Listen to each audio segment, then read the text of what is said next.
నమస్కారం, welcome to Suman TV. నేను గీతాంజలి. అక్షయ తృతీయ మనందరికీ తెలుసు, కానీ కార్తీక మాసంలో అక్షయ నవమి అనేటువంటి ఒక తిథి ఉంది.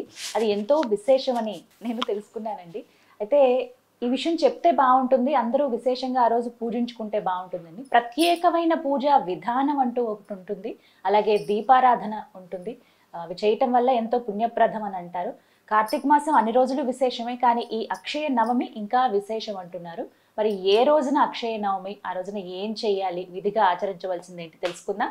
వివరించేందుకు ప్రస్తుతం మనతో పాటు ఉన్నారు. గత 15 సంవత్సరాలుగా 30,000కు పైగా జాతక పరిశీలన చేసినటువంటి అనుభవం కలిగిన ప్రముఖ జ్యోతిష్యులు బ్రహ్మశ్రీ నందిభట్ల శ్రీహరి శర్మ గురువు గారు మనతో పాటు ఉన్నారు. వారితో మాట్లాడదాం. గురుగారు నమస్కారం అండి. వాగర్థ వివ సంపృక్తౌ వాగర్థ ప్రతిపత్తయే జగతః పితరౌ వందే పార్వతీ పరమేశ్వరౌ. ఆదిత్యాయ చ సోమాయ మంగళాయ బుధాయ చ గురు శుక్ర శనిభ్యశ్చ రాహవే కేతవే నమః. శృంగేరి జగద్గురు పీఠాధిపతులకి, కంచి పీఠాధిపతులకి నమస్కారములు తెలియజేసుకుంటూ కార్యక్రమాన్ని ప్రారంభిద్దాం. అక్షయ తృతీయం అందరికీ తెలుసు గురువు. అయితే మీరు ఒక మాట అన్నారు, అక్షయ నవమి. ఇవి తెలియాలంటే మీరు ఆ సీక్రెట్ రివీల్ చేయాల్సిందే. అంటే ఇప్పటి వరకు జరుపుకున్నది అయితే నాకు తెలిసి లేదండి. ఇలా చాలా మంది చేసుకుని ఉండొచ్చు, కానీ మీ ద్వారానే నాకు తెలిసింది. మరి ప్రేక్షకుల్లో కూడా కొంతమందికి మీకు తెలిసి ఉండొచ్చు. తెలియని వాళ్ళు మరి ఆ రోజున ఎలా పూజ చేసుకోవాలో, ఎక్కడ పూజ చేయాలో వివరించండి. తప్పకుండానమ్మా, ఎందుకంటే మనం అనేక సందర్భాల్లో మనం తెలియజేసుకున్నాం. ఈ కార్తీక మాసము అని అంటే అనేకమైనటువంటి పుణ్యాన్ని సంపాదించుకునే రోజులు. అంటే మానవులు ఎట్లా ఉంటారంటేనమ్మా, అంటే ఒకటి చూస్తే జాలి వేస్తుంది, బాధ కలుగుతుంది, కోపము కూడా వస్తుంది మానవుల యొక్క చర్యల్లో. చాలా మంది అంటే చాలా మంది పుణ్యం కావాలనుకుంటారు, కానీ పుణ్యం సంపాదించుకునే ప్రయత్నం చేయరు. కరెక్టే. అలాగే పాపం పోగొట్టుకోవాలనుకుంటారు, పుణ్యాన్ని సంపాదించుకునే ప్రయత్నం చేయరు.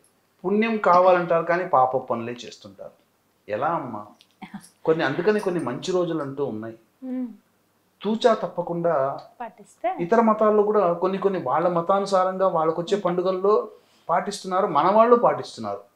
కాకపోతే ఇతర మతాల వాళ్ళు, ఆ వర్గం వాళ్ళు మొత్తం పాటిస్తున్నారు, మనం దాంట్లో భక్తి ఉన్న వాళ్ళు మాత్రమే పాటిస్తున్నారు. అదే తేడా. అందుకనే మనము ఎన్నో సమస్యలకు, ఎందుకంటే మానవులకు అందరికీ కూడా ఎట్లా అంటేనమ్మా, స్విచ్ చేయగానే బల్బ్ వెలిగినట్టుగా, ఫోన్ ఎత్తగానే వీడియో కాల్ చేయగానే మనిషి కనబడిపోతున్నారు. ఇలా చిటికేస్తే కావాలి పనులు అనే అత్యాశ మానవుని ఇబ్బంది పెడుతుంది. కాబట్టి ఇది కాదమ్మా. అందుకనే అనేక యుగాలుగా మనకు సంబంధించినటువంటి ఎన్నో వ్రత నియమాలు, పూజా విధానాలు మనకు ఉన్నాయి. అవి దేశ ప్రాంత ఆచార ప్రకారం కొన్ని చోట్ల ఎక్కువగా చేస్తారు, కొన్ని చోట్ల తక్కువగా చేస్తారు. ఇంతకుముందు మీరు అన్నట్టుగా అక్షయ తృతీయ గురించే మనకు చాలా ఈ మధ్యనే ఒక 10 సంవత్సరాల్లో బహుళ వ్యాప్తమైంది. అంతకుముందు ఏమున్నాయమ్మా? అక్షయ తృతీయ అంటే ఏదో మామూలుగా ఇంట్లో చేసుకునే చిన్న పూజ, కానీ దాన్ని గొప్పగా చేసుకుంటున్నాం. మంచిదే, తప్పేమీ లేదు. అలాగే అక్షయ నవమి కూడా ఉందమ్మా. ఈ అక్షయ నవమి ప్రధానంగా మనం ఇంట్లో చేసుకునేటువంటి పండుగనే. ఇది నార్త్ సైడ్ లో ఎక్కువగా పాటించేటువంటిది. కాబట్టి ఈ రోజున ప్రధానంగా ఉసిరి చెట్టు దేవత ఆరాధన చేయమని శాస్త్రం.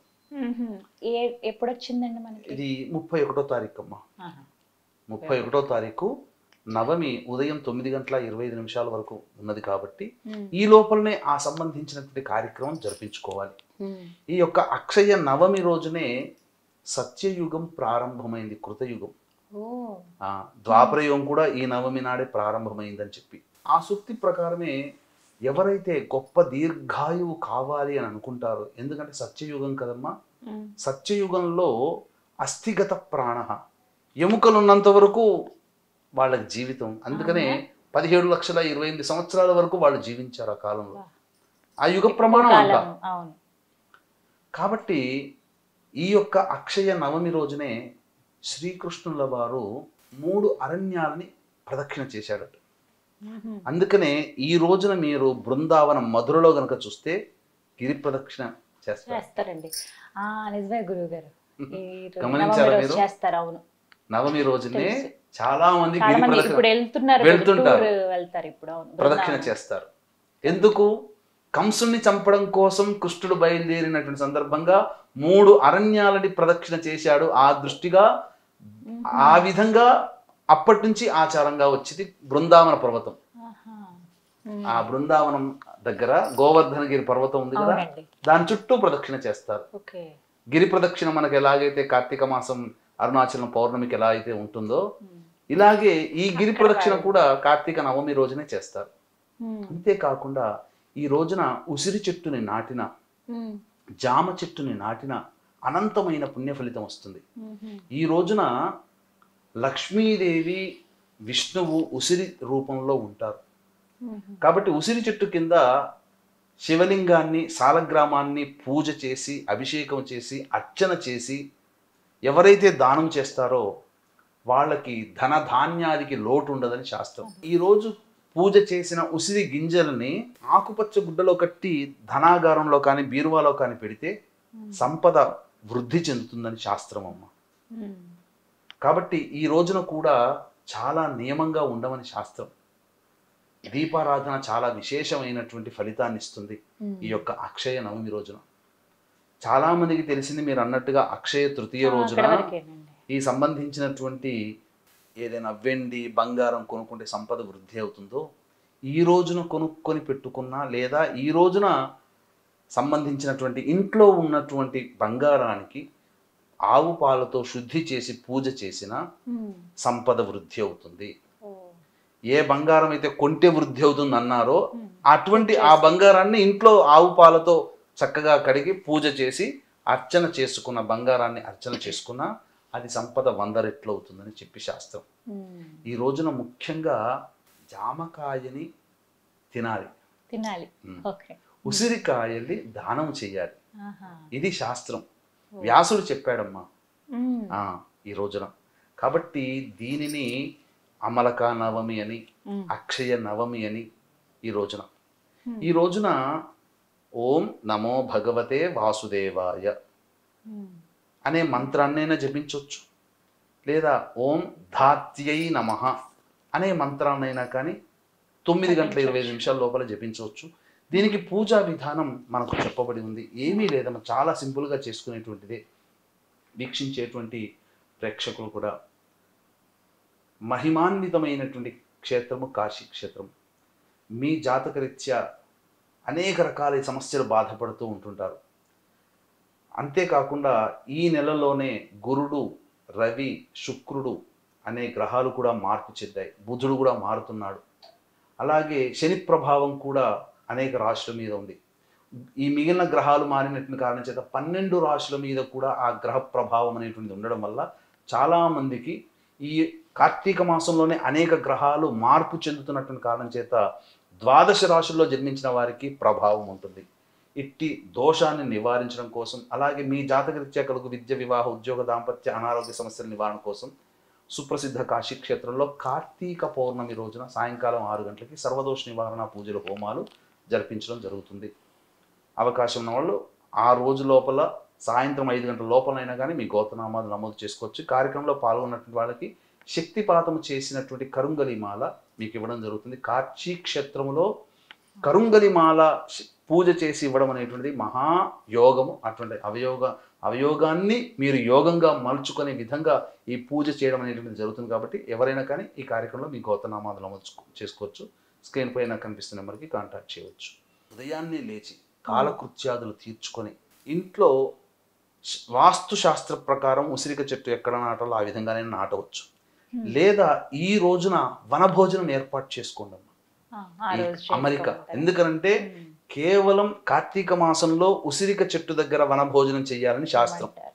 కాబట్టి ఇటువంటి ఉసిరికకు సంబంధించినటువంటి పుణ్య వ్రతము ఆచరించే రోజు ఈ రోజే. కాబట్టి ఈ రోజున ఎవరైతే ఉసిరిక చెట్టు కింద బంధుమిత్రాదులతో కలిసి మొట్టమొదటిగా ఈ సాలగ్రామాన్ని, శివలింగాన్ని పూజ చేసి, అభిషేకము చేసి, అర్చించి, సద్బ్రాహ్మణుడికి దానము చేసి, ఆ బ్రాహ్మణ సమేతముగా అందరూ వనభోజనం ఎవరైతే చేస్తారో వాళ్ళకున్నటువంటి సమస్త పాప రాశి 1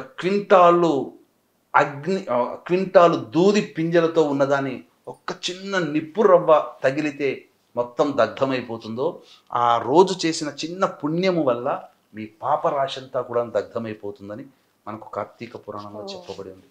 విశేషంగా ఉన్నటువంటి నవమి రోజున ఈ విధానాన్ని ఆచరించడం చాలా శ్రేష్టమైనటువంటిది. ముఖ్యంగా నారాయణుని విశేషంగా అర్చించాలి. ఈ రోజున ఉసిరిక చెట్టు దగ్గర పూజ చేసినటువంటి వాళ్ళకి విష్ణు సమేత లక్ష్మీ అనుగ్రహం కలుగుతుంది. అందుకే ఇదంతా కూడా ఉదయం 9:25 లోపల చేస్తే ఇంకా విశేషం అమ్మ. నవమి తిథి ఆ రోజు వరకు ఉంది కాబట్టి, ఆ రోజు ఆ సమయం వరకు ఉంది కాబట్టి తప్పకుండా అటువంటి అనుగ్రహాన్ని పొందే ప్రయత్నము అందరూ చేసుకుంటే ఇంకా చాలా మంచిది. ఈ రోజున ఉసిరిక దీపము పెడితే ఇంకా చాలా విశేషం. ఇంటి దగ్గర కూడా పెట్టుకోవచ్చమ్మా. ఉసిరిక దీపాన్ని అంటే చాలా మంది ఆ ఉసిరిక గింజ తీసి ఒక గుంతలాగా ఉసిరిక గింజ చేసి ఒక ప్రమిదలాగా చేసి దాంట్లో ఆవు నెత్తి వేసి వేస్తారు. చాలా దోషమమ్మ. ఆ రోజున ఉసిరికని భేదించకూడదు.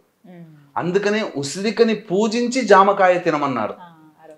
జామకాయ చెట్టుని నాటిన, జామకాయ చెట్టు దగ్గర కూర్చొని భోంచేసిన, ఉసిరిక చెట్టు నాటిన, ఉసిరిక చెట్టు దగ్గర భోజనం చేసిన సమస్త పాపాలు దగ్ధమవుతాయి అని మనకు శాస్త్రంలో ఉంది. కాబట్టి ఈ విధానాన్ని ఎల్లరూ ఆచరించండి. ఇటువంటి అక్షయ నవమి రోజున మీరు విష్ణువుని ఆరాధన చేయండి. ముఖ్యంగా కృష్ణుని ఆరాధన చేయండి. తప్పకుండా సకల లోక రక్షకుడైనటువంటి కృష్ణుడు మిమ్మల్ని సదా కాచుకుంటూ మీ అందరి అభిమతాన్ని నెరవేరుస్తాడు అని చెప్పడంలో ఏమాత్రం సందేహం లేదు. అంతేకాకుండా ఈ రోజున పండరీపురంలో విశేషమైనటువంటి పూజ జరుగుతుందమ్మా. ఆ పూజ చూడడానికి కనులు సరిపో. విఠలేశ్వరుడు ఉన్నాడు కదా, పాండురంగ విఠల.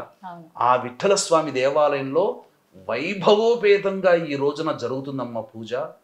అసలు 2 కళ్ళు సరిపో, అంత గొప్పగా పండరీపురంలో జరుగుతుంది. విఠల విఠల విఠల అనుకున్నా మనకు పుణ్యమే అని చెప్పవచ్చు.